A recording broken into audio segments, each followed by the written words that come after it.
La nuit du Ramadan se poursuit. Nous allons nous pencher cette fois-ci sur cette période de spiritualité et de recueillement qu'est le Ramadan pour les musulmans pratiquants. Et Yanis Ismail est avec nous. Bonsoir Yanis. Bonsoir Myriam. Alors vous êtes islamologue, conférencier, chercheur, docteur en droit et en islamologie. On va parler surtout des piliers de l'islam et quelles sont les règles à respecter pendant cette période de Ramadan. En fait, le Ramadan, c'est le nom d'un mois, un des mois lunaires qui est considéré comme béni dans la tradition musulmane. Et c'est le 4e pilier de l'islam, donc il revêt une importance capitale sur le plan des principes de la religion musulmane. Et c'est aussi, sur le plan plus sociologique, pratique, un des actes cultuels les plus suivis au sein des communautés musulmanes. Par exemple, beaucoup plus que la prière.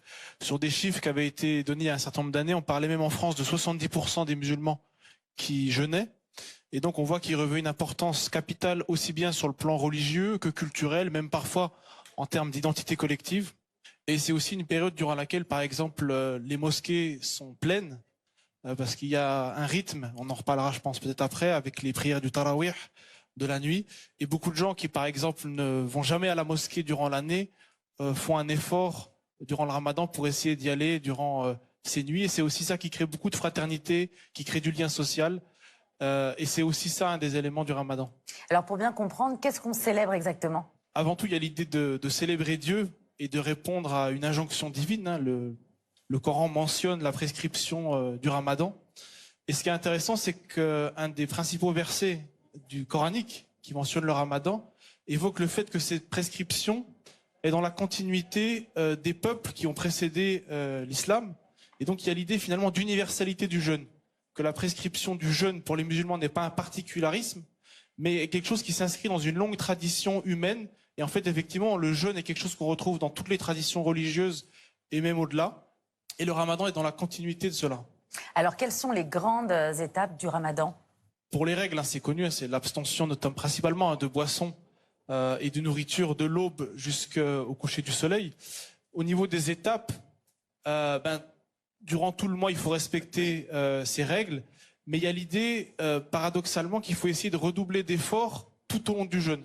C'est-à-dire que normalement, plus on avance dans le jeûne, plus le corps est fatigué, donc moins on va en faire. Mais les enseignements vont dans le sens inverse, ils nous disent plus on avance dans le jeûne, plus on doit faire d'efforts. Et notamment, on retrouve des sources scripturaires qui évoquent les 10 derniers jours comme ayant un caractère particulier durant lequel on doit encore faire plus d'efforts sur le plan spirituel, sur le plan de la générosité, sur le plan du partage, etc. Pourquoi est-ce qu'on pratique ce jeûne ? Le jeûne, en réalité, c'est un moyen, c'est pas la finalité. La finalité, elle est beaucoup plus d'ordre spirituel, et l'abstention de boissons et de nourriture est finalement le début de ce développement spirituel et éthique.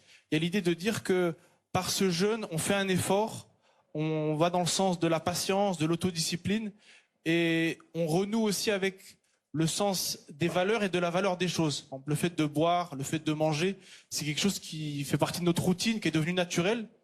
Et par cette abstention, on se rend compte finalement de la valeur de la nourriture, de la boisson, qui non seulement est nécessaire pour vivre, mais revêt un caractère extraordinaire qu'on a tendance à oublier. Donc on renoue avec le sens des choses, on brise un peu cette routine, cette habitude, on change de rythme pour quelque part revenir à l'essentiel, revenir à soi, et dans une forme d'introspection, et essayer finalement de sortir de ce mois de Ramadan meilleur que lorsqu'on l'a commencé. Alors normalement, le mois de Ramadan doit être un mois de sobriété, de spiritualité et de solidarité. Mais qu'est-ce qu'il en est en réalité ? Parfois, il y a un certain excès dans la consommation, même une forme de gaspillage qui n'est pas conforme, je dirais, à l'éthique musulmane, mais qui en même temps a un aspect positif au sens où ça crée une ambiance festive, familiale. Il y a aussi toute la dimension esthétique des repas qu'on prépare, mais disons que peut-être qu'il faut essayer parfois d'être plus sobre en termes de quantité et de qualité. Alors, on va aller voir aussi comment on fête le Ramadan tout à l'heure chez les couples qui ne pratiquent pas la même religion. Vous allez rester avec nous. Mais allez, autre forme d'engagement, celle auprès des plus démunis, puisque la solidarité est une valeur très importante, une valeur phare pendant ce mois de Ramadan, qu'on appelle aussi le mois de la solidarité. Tout à l'heure, on évoquait ça, Yanis, justement, ce moment de partage, de solidarité. Pourquoi est-ce que c'est important, selon vous, de s'engager encore plus pendant cette période de Ramadan ? On a dans les sources scripturaires, on nous rapporte que le prophète de l'islam était toujours généreux, mais il l'était encore plus pendant le ramadan. Donc il y a l'idée que c'est le mois où on en fait plus, on donne de son temps, de sa personne, de ses biens.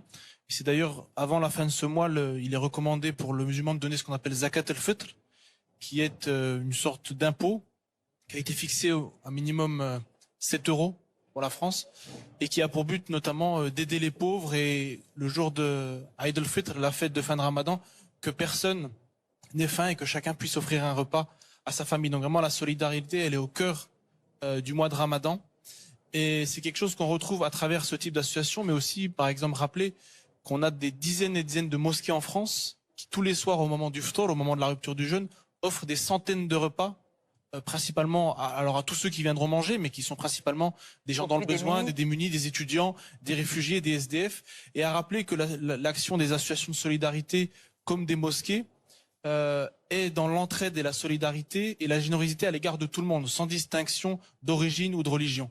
Et ça, pour moi, c'est vraiment une contribution musulmane au bien commun et à l'intérêt général. Vous restez avec nous parce que la soirée donc, se poursuit, elle va se poursuivre.